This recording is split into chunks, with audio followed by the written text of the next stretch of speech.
Les voisins de Nils Schneider et Virginie Efira sont patients mais pas trop. Les amoureux aiment faire la fête dans leur appartement avec leurs amis, ce qui leur a valu une pile d'insultes. Depuis 2018, Nils Schneider et Virginie Efira vivent une belle histoire d'amour, suite à leur rencontre sur le tournage du film Un amour impossible, réalisé par Catherine Corsini. Amoureux comme au premier jour, il n'est pas rare qu'ils se déclarent leur flamme dans les médias et sur les réseaux sociaux.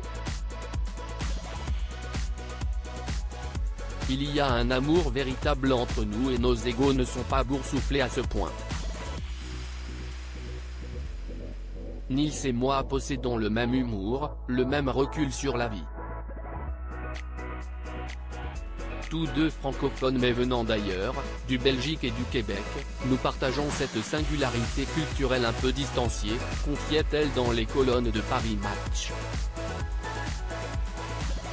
Pour Nils Schneider et Virginie Efira, il n'est plus possible de recevoir chez eux désormais tous les deux installés en France, ils vivent ensemble dans un appartement situé dans le 11e arrondissement de la capitale. Amoureux de la vie, ils aiment recevoir leurs amis et faire la fête, mais cela n'est pas forcément au goût de leurs voisins qui regrettent qu'ils soient si bruyants. Dans le podcast Le Goût de M produit par le site Le Monde, l'acteur canadien fait visiter son appartement à la journaliste quand, d'un coup, il avoue qu'il n'a plus le droit de faire des soirées chez lui. On a fait beaucoup de fêtes dans ce salon, confie-t-il en précisant que désormais c'est interdit.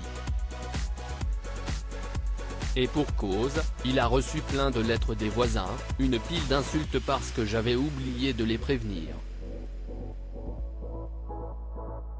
Résultat, le couple doit aller ailleurs s'ils veulent faire du bruit avec leurs amis, là, c'est devenu littéralement impossible.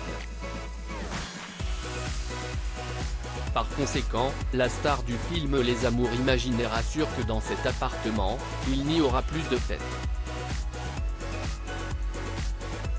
Leur salon compte un nouvel invité depuis quelques semaines. Il n'y aura peut-être plus de fêtes à leur domicile, mais un nouvel invité a élu domicile dans leur salon.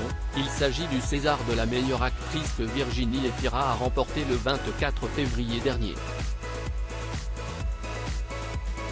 Là, le trophée traîne négligemment dans le salon et, quand je passe devant, j'éprouve un peu de fierté, oui.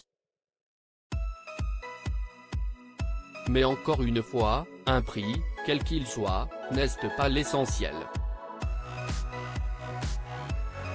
Convoitez la glorification, les récompenses révèlent des passions tristes, parce que vous n'en aurez jamais assez.